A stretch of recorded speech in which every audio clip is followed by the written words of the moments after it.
Hey guys, hope you're doing well. Hope your week's going well. Joined again with Beth Meyer. My name is Brent Vandergreen on the mortgage side. Beth's on the real estate side.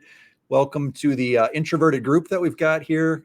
If you know anyone else that might be a good addition to the group, especially going into the historically slower months in the winter with inventory being down and rates being up a little bit, we'd love to keep growing the community. So please share it with anyone that might be interested.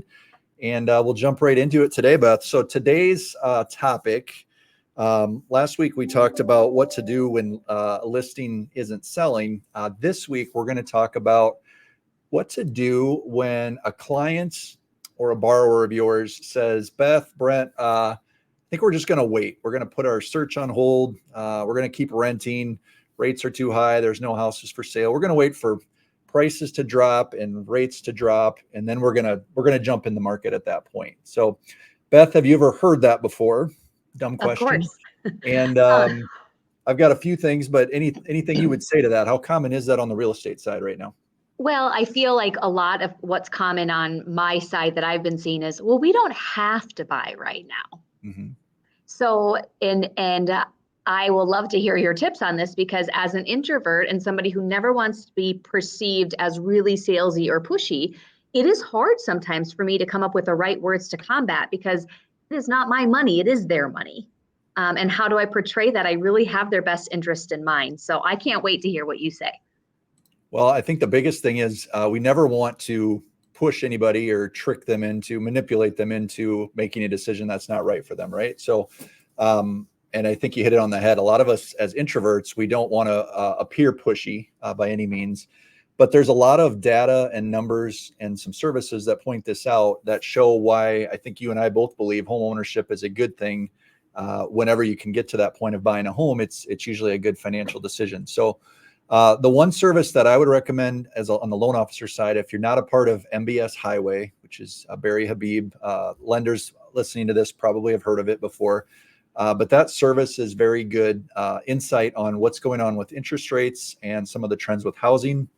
And the big thing they have is a tool that shows rent versus own. So if that same client of yours, Beth, says, we're going to rent for a year and we're going to sign a new lease and we're going to pay $1,800 a month because we don't want to, spend $2,200 a month right now on a mortgage. We're going to wait for things to come down.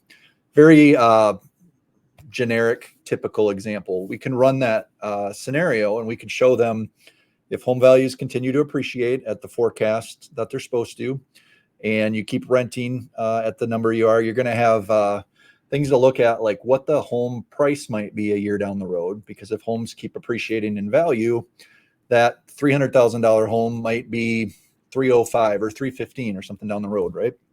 It'll also look at if you have a mortgage, you're actually paying that balance down a little bit. So your full monthly payment does not go towards the principal, but on rent, you're not paying any principal down. There's no equity to gain. So it's a very kind of nerdy calculator for those that are into numbers, but it's very good at spitting out financially. Maybe it doesn't feel right, or it feels like home values are too high or rates are too high, but it takes everything into account with budget and amortization and potential tax savings on a mortgage, all of that.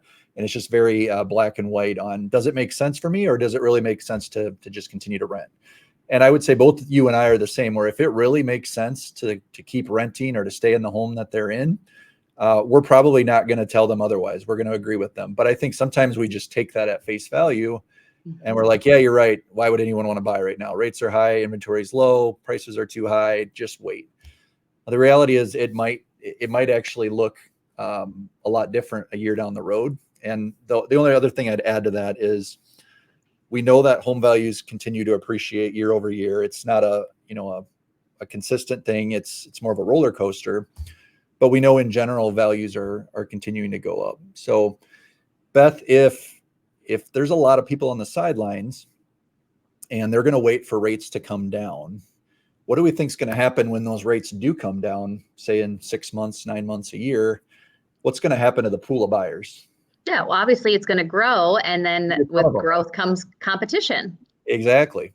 So that's been our message on the lending side. I'd like to hear maybe what the real estate side says as well from your firm. But basically is if you can afford it right now, which is a big concern, you want to be able to afford it. We don't want to put people into a home where they can't make ends meet. But if you can afford it right now, you're probably most likely going to get a better deal on the purchase price than you will, say, a year down the road. Then you could always refinance it if rates drop. You don't have to compete to be able to refinance, where if you wait to start that home search, say in summer of 2024, you might be up against a ton of other buyers, a bigger pool, and you might see the competition where right now maybe you have an offer that's just you offering on a property, where you might be looking at 3 or 4 or 5 others offering on that same property, more competition, higher purchase price. So I think it really comes down to a supply and demand thing. And I think there's a ton of demand right now. And I really do believe demand's just going to keep going up, especially when rates start to come down. So long-winded loan officer answer. Beth, what do you have on the real estate side? Well, I think a couple things I would add to that is I think it depends too on a client's personality type. So I have a particular buyer right now who said to me yesterday when I showed her house, I said, can't really read you right now. Like, do you like this house or not? And she said, oh, well, I'm always going to take days to think about it. Like, I'll never make a decision like that.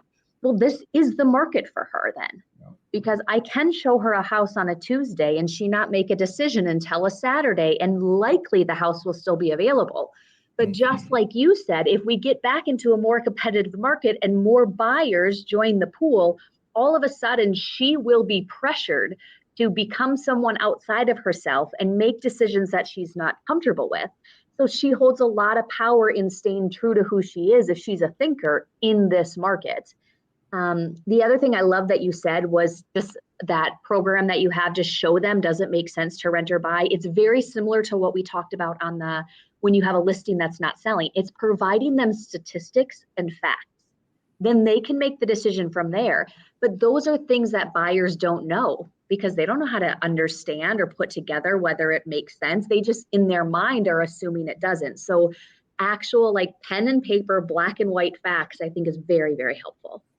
What I think of when I hear you say that is if they're using the information they're taking in through the media sells negative headlines and negative things, right? So they're talking about been talking about this for like a year or two now, well, probably indefinitely, but the housing crash that's coming and things are and it's just not happening. And it would be really hard to envision a scenario where it does, because there's just such a lack of supply and a lack of inventory. So yeah, I love what you just said. Black and white, take the emotion out of it. But if you can have it analyzed, and then maybe it still isn't the right time to buy. And it even financially might make sense to buy, but you're worried about job, or you're going to move, or, do I really want to be in this area of town or that? It might not, be something you want to move forward with. But to take maybe the stories we tell ourselves out of it and just say, it's not a good time to buy right now, because then it's just easy to move on. Take that extra step to gather the information. So if you're a real estate agent, make sure your lender is in sync with you on the outlook going forward. And if you're on the lending side, make sure your real estate agent is on the same page as you as well, because there's a lot of negativity, Beth, in our industries right now. And it's almost like kind of a pity party, like, yeah, it's slow, let's just not do anything for the next 6 months. And the truth is, there's, like you just mentioned, there's a great opportunity for buyers, specifically in our markets in the colder weather here, the next, 3 to 6 months, where they might be able to get a really good deal on a property and look back a year or two and be like, that was the best decision I've ever made. So yeah, interest rates aren't great right now. Inventory is not great, but there's still a lot of good reasons to be interested in real estate and purchasing. So hopefully those of you still watching found that helpful. I'd love to hear from you guys though as well. What are your tips? What are your talking points? How do you tackle this issue of people just wanting to wait? So Beth, anything to close us out for today's topic? I think the last thing I would say is all of this is so introvert related because we want to be known as authentic and caring. And like you said, diving in really deep. This is our opportunity to remain who we are. And whether that person buys now, if you have remained the provider of facts and the non-pushy person, even if they don't buy right now, they will refer somebody to you because you have shown that you are trustworthy. And that builds a business too. I think the thing I'm thinking of, Beth, when you say that is over the years in lending, obviously there's competition a lot of times where they'll find a home or they're looking at a home, but they're shopping around with multiple lenders, right? They don't, maybe you have that on the real estate side. It feels like it's a little bit more prevalent, but because we don't have the agency requirements and things on our side. So the one phrase, I guess, that's always kind of taken the pressure off for me over the years is, hey, if you want me to look at, the offer from XYZ Bank or other lenders, I'd be happy to do that for you. And if it's a better deal to, go elsewhere, I'll be sure to just tell you that as well. No hard feelings, no questions asked. And I think you could use the same thing on, does it make sense to buy right now? Let's look at the numbers. And if it doesn't make sense, I'll tell you that. I'm not going to push you into it. I think it takes the pressure of feeling like we have to be pushy, and it almost like flips it upside down. So like, oh, Beth's on my side, Brent's on my side. And it can really kind of play into our introverted nature. So thought that was fairly applicable. Love that. Awesome. Well, guys, hope you have a great week. Let us know what you got in the comments, and we'll be back again soon. Thanks, everybody.